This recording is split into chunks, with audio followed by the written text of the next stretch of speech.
When a careless drunkard sneers at the stoic queen's guard, nobody expects the proud sentinel to do more than stand still. But in the shadow of the palace gates, respect can be won or lost with a single choice.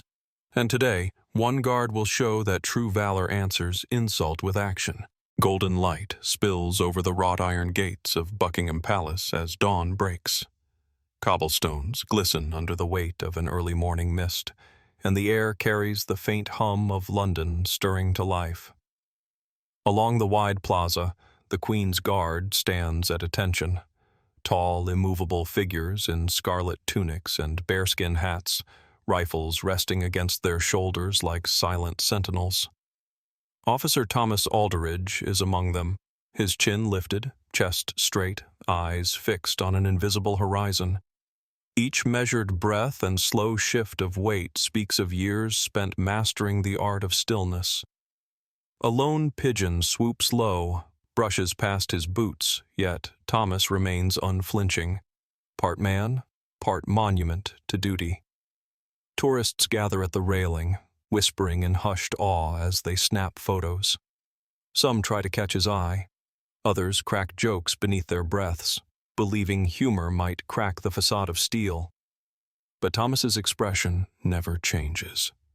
Behind those steady, unblinking eyes lies a quiet pride. He knows his role is not to entertain, but to protect. As the palace clock chimes 7, a distant clang echoes through the air, an ominous note in an otherwise peaceful morning. A delivery cart rattles by too close to the guard lines, and the driver sneers at the posted "Stand Back" sign. Somewhere beyond the tourists' chatter, a pulse of tension stirs. Unseen by most, Thomas straightens imperceptibly, senses sharpening. The first chapter of duty's test has begun, and though the plaza is calm now, the dawn heralds a gathering storm. A ripple of laughter cuts through the tranquil plaza as Mick "Madcap" Malone swaggering into view, guitar slung over one shoulder. His motley troupe of street performers fans out behind him, jugglers, fire-eaters, and a lanky jester balancing a leather club.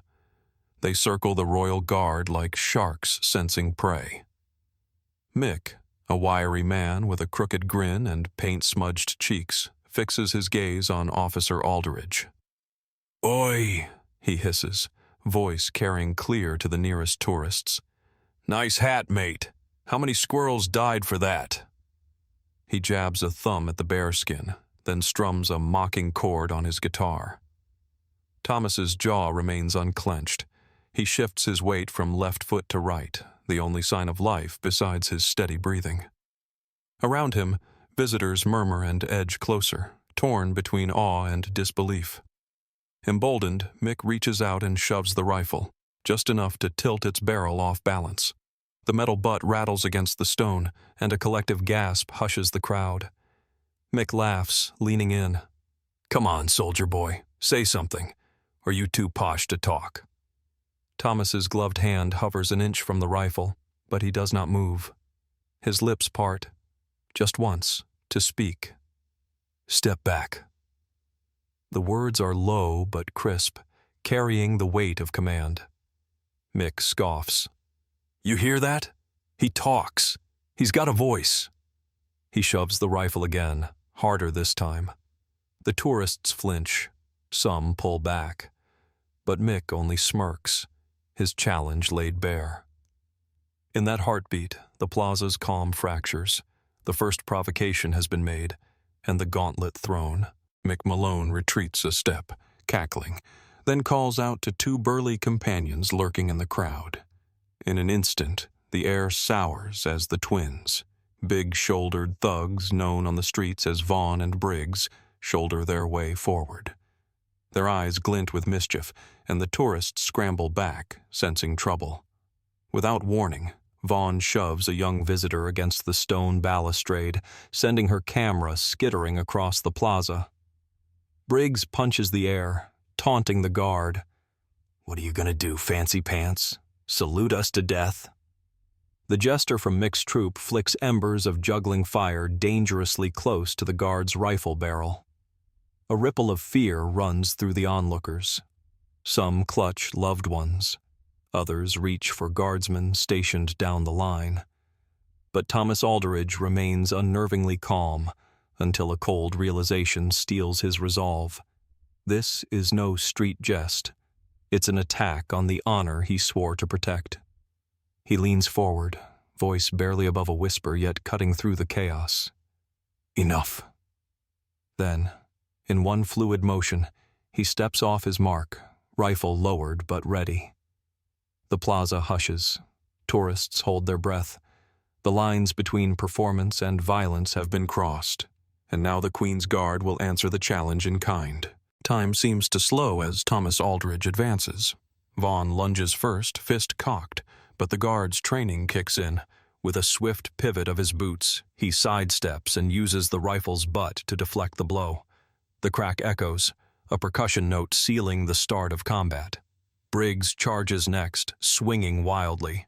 Thomas grips the barrel with one hand, yanks it upward, and the rifle's stock connects with Briggs's chest in a clean, controlled strike. The thug staggers back, winded, as the crowd gasps. Mick Malone seizes the moment, swinging his guitar like a club. Metal and wood collide against the guard's bearskin hat, an assault designed to humiliate. But Thomas barely flinches. He holds his ground, the hat ringing like a bell, then pivots, sweeping Mick's legs from beneath him. The guitar clatters away. In a heartbeat, the fight reaches its climax. Thomas spins, catches Vaughn's arm, and with a martial flourish, disarms him, rifle sliding from Vaughn's grip to Thomas's. He doesn't raise it to fire. Instead, he pins Vaughn's wrist to the cobblestones with a single, precise motion. Silence falls. The palace clock chimes 8 times, underscoring Thomas's final words, low but resonant. Respect the crown. The defeated trio lies still as tourists cheer and palace sentries rush forward. Thomas stands tall, rifle once more slung over his shoulder, not as a weapon, but as a symbol of unyielding duty. In the clash of insult and violence, honor has triumphed. The plaza crackles with energy as onlookers rise in unison, applauding the guard's flawless discipline and strength. A hush falls only when the senior officer steps forward, doffing his bearskin in salute. He drapes a small, gleaming medal on Thomas Aldridge's scarlet tunic, an impromptu commendation for valor beyond the call of duty. Tourists press forward, eager to capture the moment. A young boy shyly offers Thomas a hand-drawn "thank you" banner. An elderly couple insists on selfies with the very guard who stood immovable mere moments before. Thomas bows once, head held high, and allows a brief, rare smile to soften his stoic veneer. Beyond the crowd, palace staff exchange proud glances as word of the altercation ripples through the corridors. Guards north and south of the plaza tuck away concern and straighten their lines, reminders that even monuments can act when duty demands.